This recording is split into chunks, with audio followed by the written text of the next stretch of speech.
Thank you.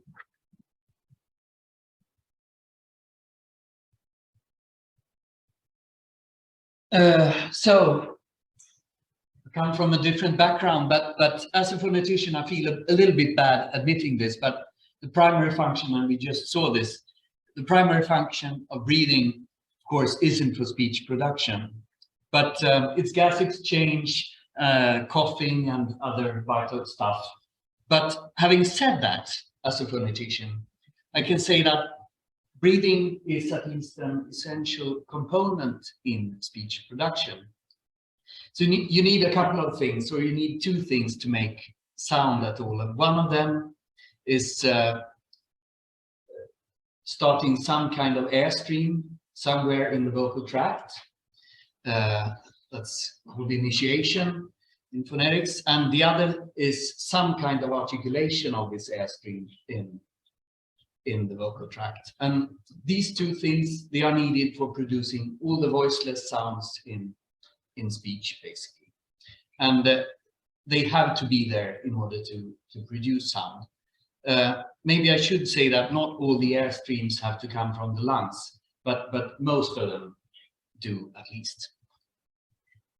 In addition, many speech sounds have a third basic component, which we call phonation, and that's modulation of the airstream in the glottis or in the larynx. This is what produces voicing, for example.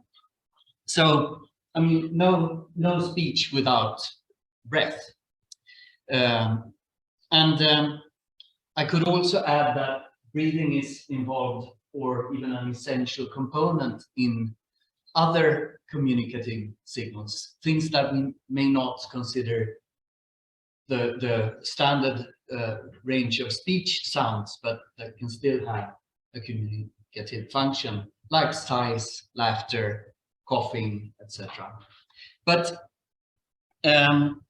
if this is to be a provocation, I guess I'm not provoking anybody much yet with this.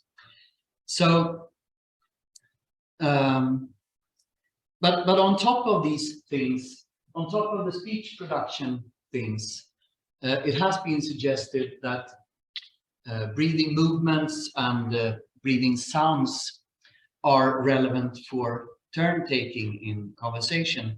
This is one quote from Emanuel Shegloff that I think support this idea, but we usually say that he's writing in Shegloffian, so we're not really sure all the time. But Shegloff and a few others, they had noted that breathing in speech, well, as I said, is both often audible and visible, and suggested that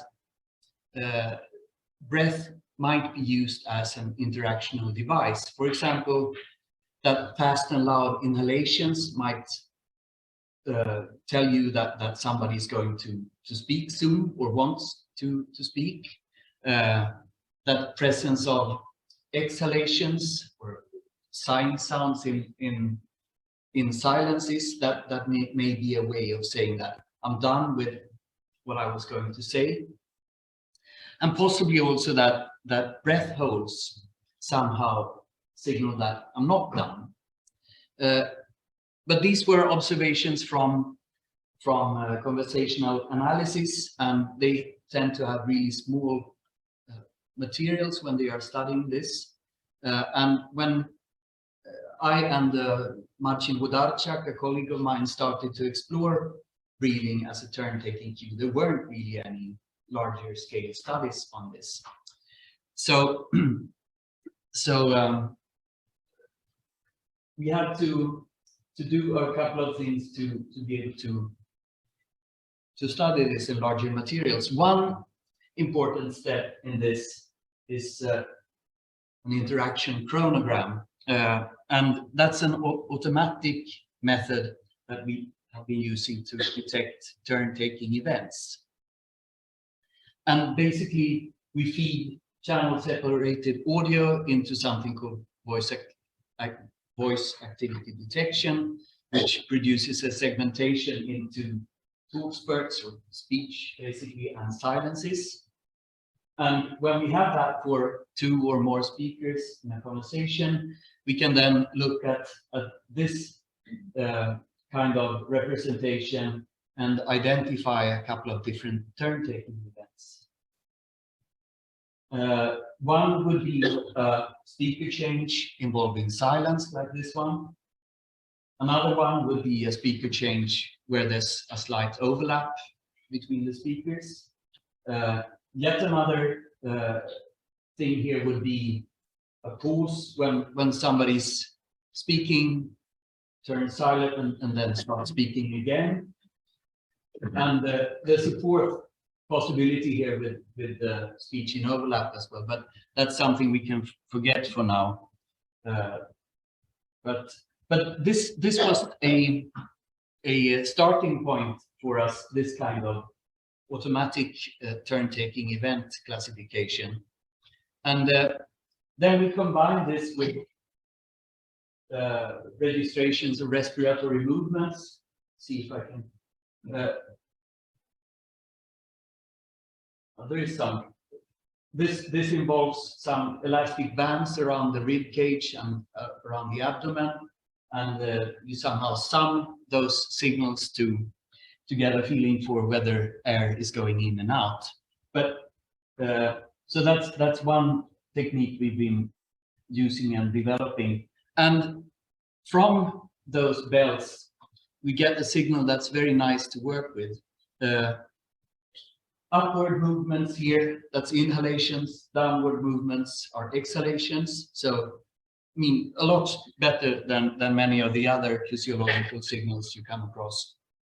And to begin with, we looked at, well, these turn-taking events together with respiratory movements, and looked at things like properties of inhalations before people start to speak or exhalations after they stop speaking.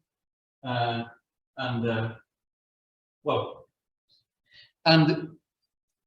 we found that breathing indeed did carry information relevant to turn taking. For example, that inhalations in turn holding within speaker silence is one of our categories. They were often faster and also louder than other inhalations. So this was a start, but later on we realized that the respiratory signal could be used in ways that could potentially give us insights into finer distinctions with respect to turn taking. And what we did was to look at slightly longer sequences of talk spurts and silences. We have speech from one person, silence, speech from the other speaker, another silence, I guess, and a second utterance by the first speaker. So that, and in addition, we indicated whether the second utterance, I mean, this one, if this happened with an inhalation before it, as in the right-hand side, or without an inhalation, as in the left-hand side. And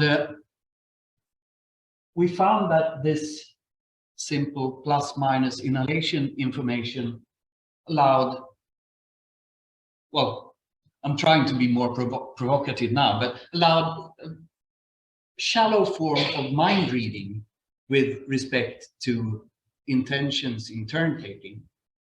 For example,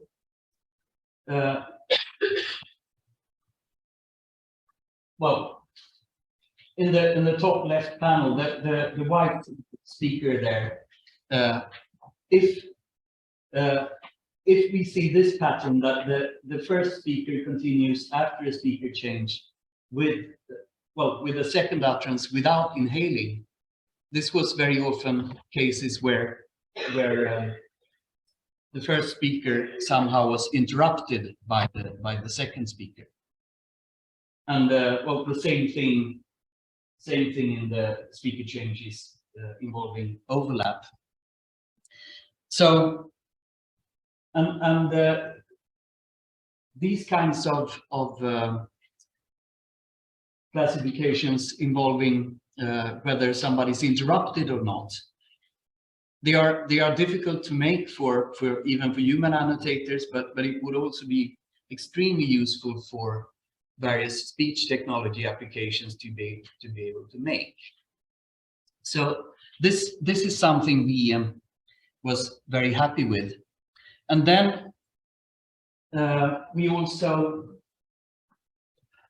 came up with a method of identifying breath holds, and one situation that's interesting with breath holds is something like this. We see a quick inhalation and then a breath hold, and well, there's no speech bar here, but there was no speech here. There was an inhalation, a breath hold, and then an exhalation.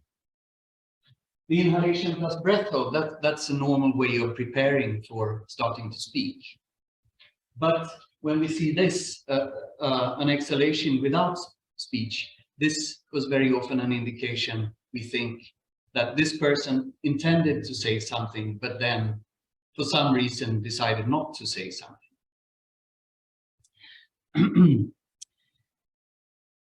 So, well, something we call an abandoned intention of taking the turn or the floor. So the take-home message from my talk is that breathing information allows us to understand turn-taking in conversation in ways that borders on mind reading.